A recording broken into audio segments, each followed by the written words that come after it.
Now if I wipe out all the paint in my brush,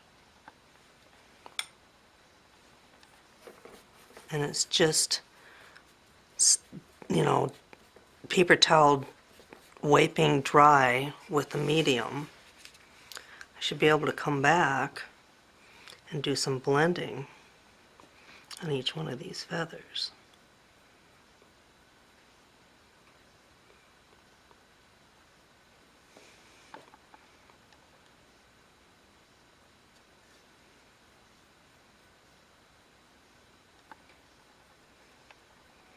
Now because I'm doing this on one side, whether I really like how it's coming out or not, it'll be important that I do it on both sides. I can make adjustments if I'm not totally happy with it, but it's going to be important that everything matches. And the second time around can be a little more accurate. I'm just going and getting a little bit more medium on purpose because I want it to blend. The paint that I applied earlier.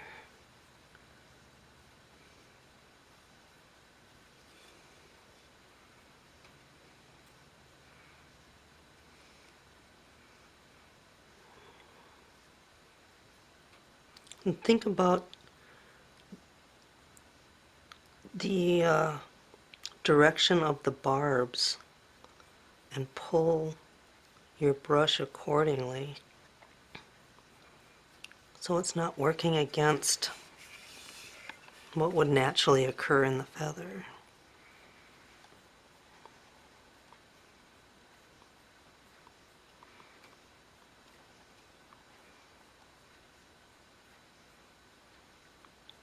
There's certainly more dark than light on the side pocket, on the dark feathers of a loon. So what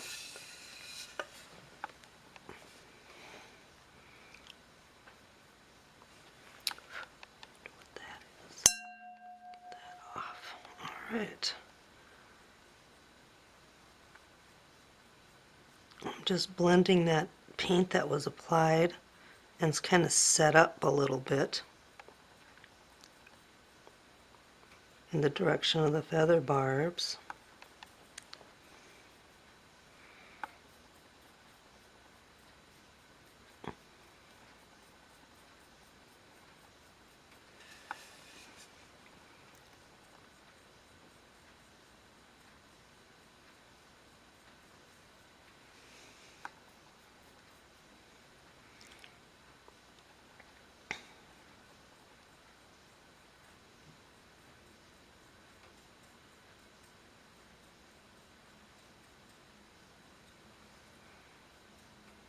Again, direction of the feather barb flow is key.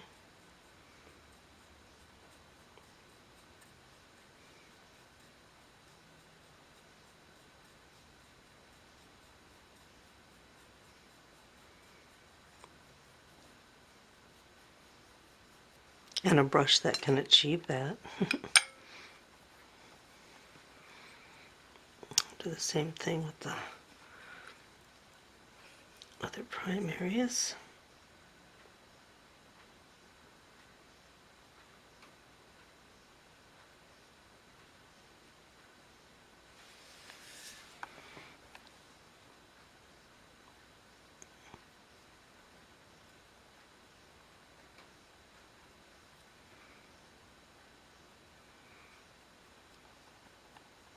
That leading edge of the primaries is probably the easiest to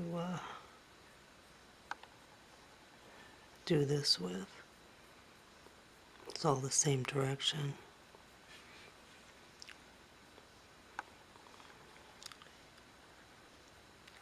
Come into these areas where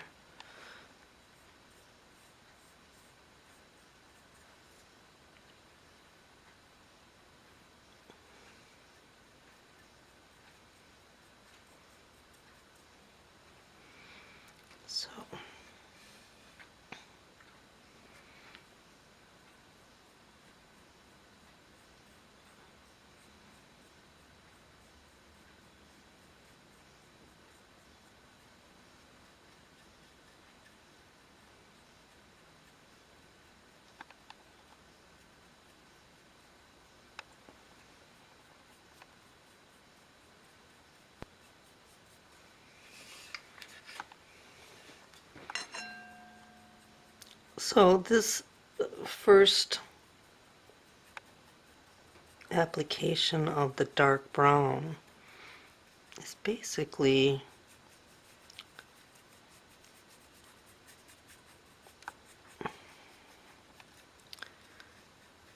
providing a really nicely blended, softly blended surface for my feathered detail to be painted on.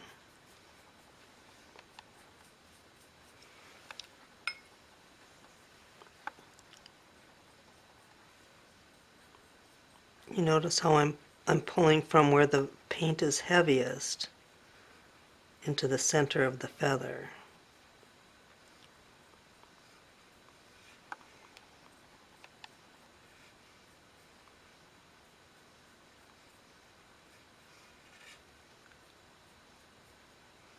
Feather barbs are quite long, so you don't want to make Christmas tree effect out of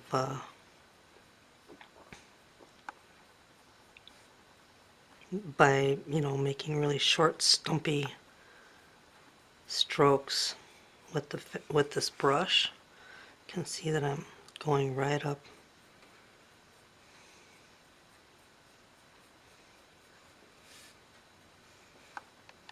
I hope you can see. I keep saying that.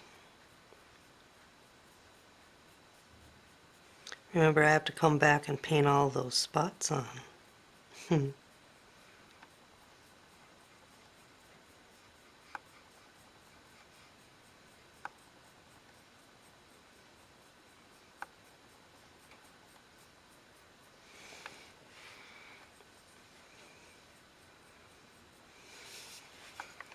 It's a nice soft effect I'm getting. Blending effect.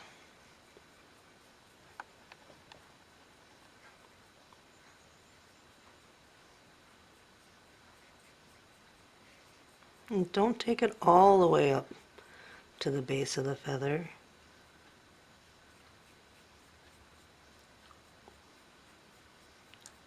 Leave some subtle change in color. It'll help define, without a hard line, the individual feathers themselves.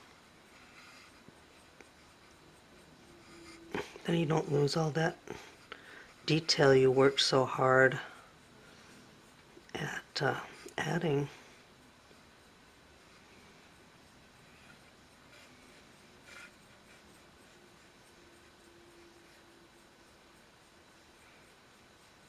So I'll finish out this day by finishing all of this.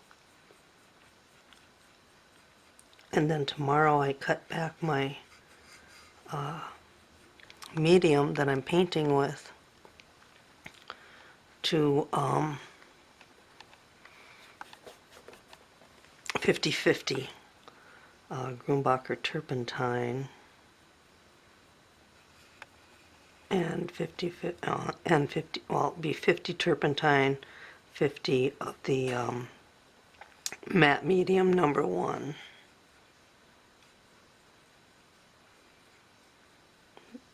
Because if I used it full strength on this area tomorrow, the medium would cut right through today's paint down to the primer. I don't want to lose all this hard work. Do the side pockets now. This also gives you an opportunity to round out the feather if you didn't get it all on the first pass. It's almost a dry brushing technique because there's really only a little tiny bit of medium on this brush, and that's allowing me to blend that outer edge into the center of the feather.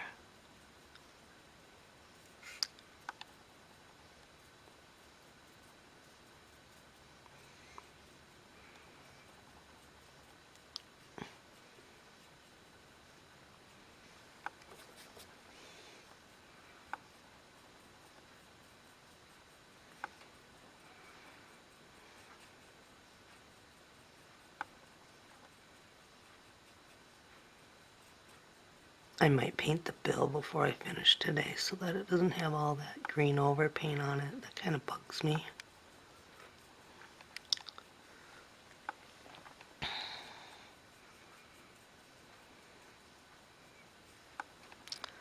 The soft Kolinsky Sable is such a great blending brush. I'm going to do the same thing.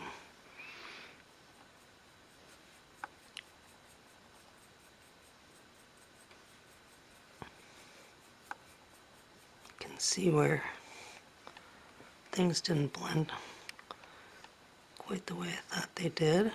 After it's dried, you'll experience that too.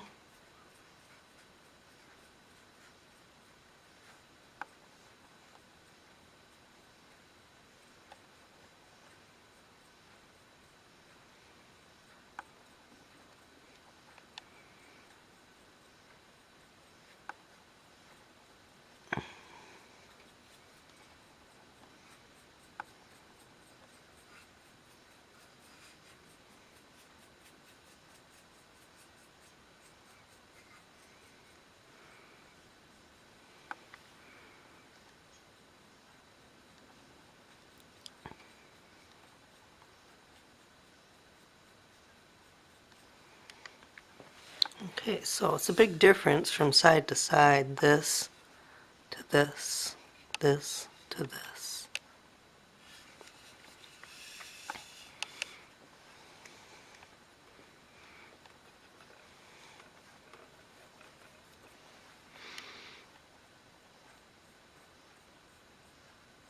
Because I know this medium cuts through, so I know that I can use it to drag that dark outer edge paint towards the center with a little bit of it on my brush and get a nice subtle transition.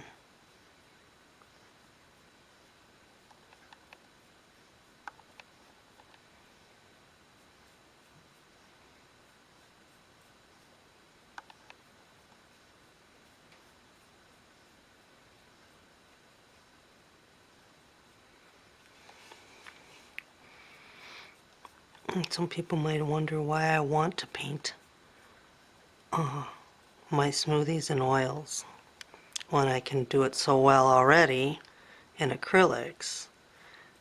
And you know, there just doesn't seem to be the same kind of patina. I've heard tell that patina will come on an acrylic piece, and maybe that's in a smoker's house or something, but the oil, characteristics of the oil paint bring a character over the years that's called patina, and it's just this, it's hard to describe, but it's this beautiful glow that you don't see in the freshly painted bird. So I like that idea, and I would like my birds to glow with a beautiful patina, like the loon that's in the museum, and the redhead drakehead, which was my very first, not drakehead, my redhead drake decoy, which was my very first working decoy that I did back in 1986.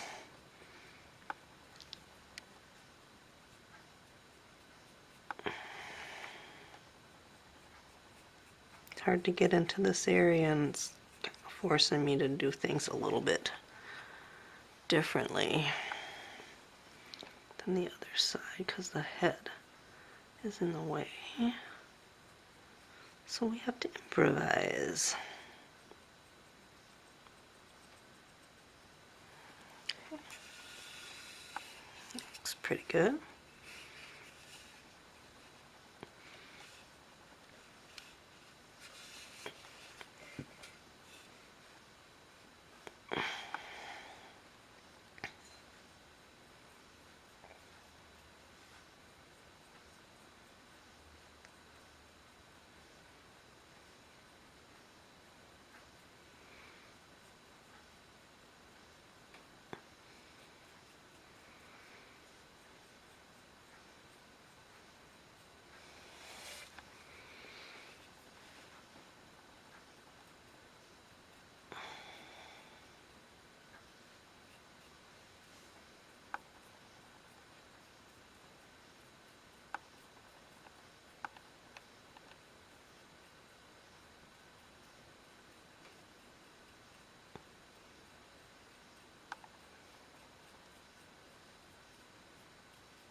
quills will be painted in where it's appropriate a little bit later on, but I'm thinking about where those quills lie as I pull my brush strokes that are going with the flow of the barbs, so then they would flow straight into the quill if it was to be correct. So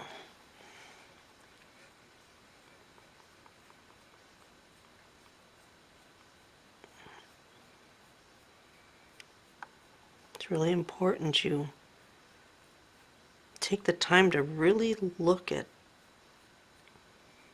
the individual feathers on the birds you're carving, and where is the quill placed? Is it on the center, as a lot of people assume?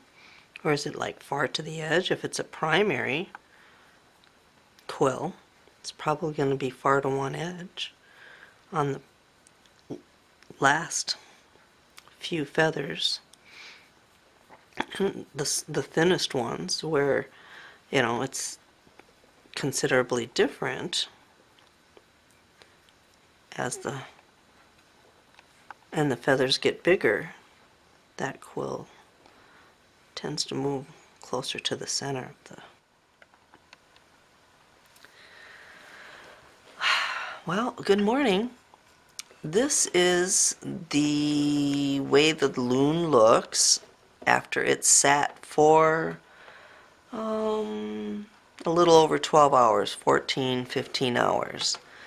I had applied the dark brown to the outer edge of each one of these feathers, and then I did some blending with the brush and the Grumbacher oil painting medium #1, which is supposed to be a matte finish. It may become matte over time, and I'm going to have to wait to see if that happens. It has answered the question that was burning in my mind as to whether or not I should be using oils or acrylics on my completed piece that needs paint. I want it to be the nice soft finish like that of my old squad drake that was displaying, and I don't believe that I would get that same soft look of realism if I were to use oils. The process in using oils is certainly not as fast as acrylic because it takes so long to dry, and the approach in the method is different because it doesn't dry immediately. And I revisiting painting a smoothie in oils after this many years, 22 years, I think. Maybe longer. No, it would be 32 years. I don't think it's going to lend to the realism that I need for this next piece that I'll be painting. It will be fine on this Loon, and again, this is an experiment. This Loon demo has been going on for more than 20 years, and no reason to rush it. So I will set this aside and move on to my next project, and over the next couple of weeks I'm going to revisit it and make another video, and we'll compare the shine that we're seeing, if it's dissipated, if it hasn't, and we'll see how it goes.